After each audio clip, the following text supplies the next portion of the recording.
Trace mystery of Flight 909. Flight 909 was not meant to be anything extraordinary. Operated by American Star Airways, it was a routine flight scheduled from New York City to Los Angeles, a route flown daily by hundreds of planes. That night, the Boeing 777 departed JFK International Airport at 9:05 p.m., carrying a full load of 243 passengers and 12 crew members. The weather was calm, and the stars shone brightly above the bustling East Coast. Captain David Myers, a veteran with 1-800 flight hours, gave his usual briefing with co-pilot Sarah Lopez, a rising star in the airline with a sharp mind and steady hands. But routine is often where fate hides its surprises. The passengers. The flight's passenger list was as diverse as the cities it connected. Among them were John Carter, a tech entrepreneur traveling to pitch his latest invention to Silicon Valley investors. Linda Thompson, a nervous flyer on her way to visit her first grandchild. Dr. Richard Ahmed, a physicist returning from a prestigious conference where he presented controversial findings on wormholes. It was in Dr. Ahmed's new book, The Wormhole Solution, a mechanist detective book of current events. A group of college friends laughing and taking selfies, heading to LA for a weekend of fun. Each of them had their own story, their destination. None could have imagined they were heading toward the unknown. A smooth beginning. By 10:30 p.m., the flight was cruising at 3,500 feet over the Midwest. The cabin lights were dimmed, and the soft hum of the engines filled the space. Passengers settled in, some dozing off, others immersed in books, movies, or quiet conversations. In the cockpit, Captain Myers and Sarah Lopez monitored their instruments, exchanging light banter to pass the time.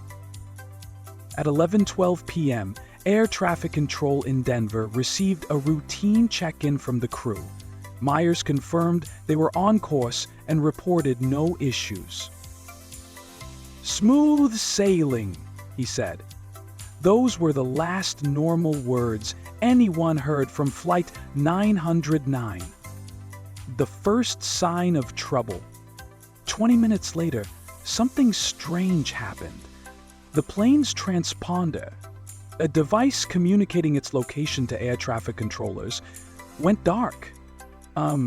Normally, this would indicate a technical glitch, but Denver controls' repeated calls to the flight went unanswered. Meanwhile, on board the plane, passengers began to notice something unsettling.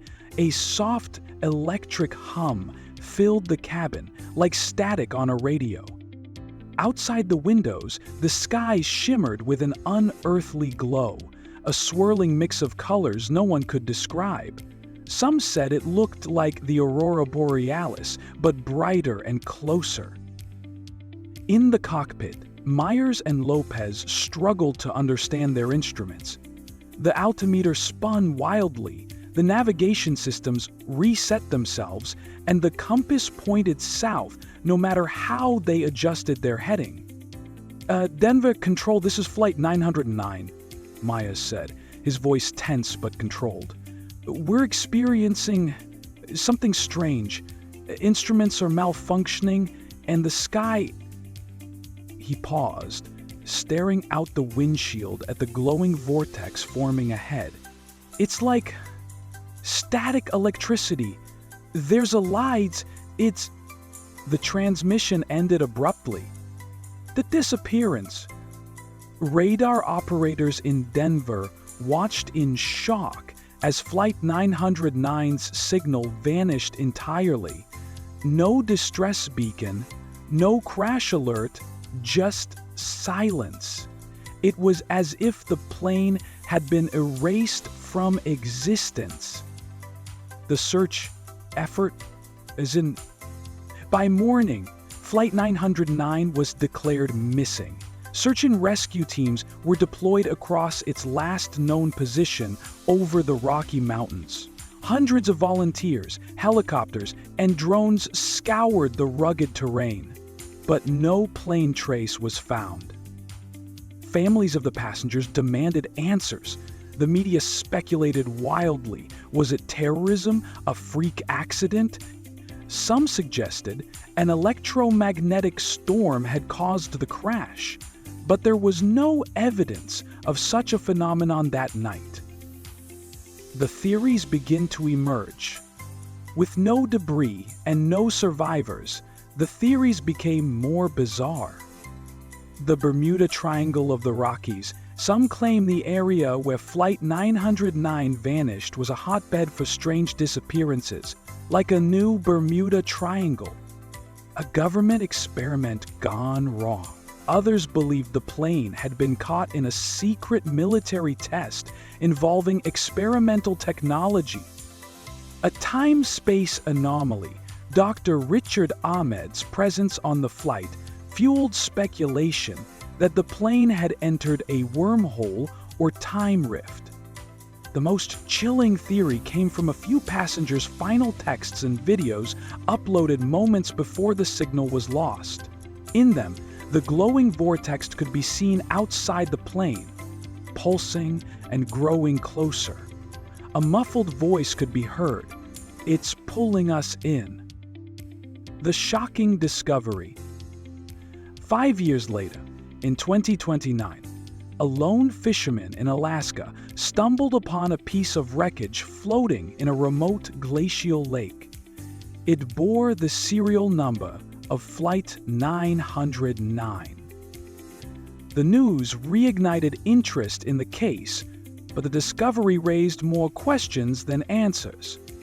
Forensic analysis revealed the wreckage was pristine, showing no signs of aging or wear.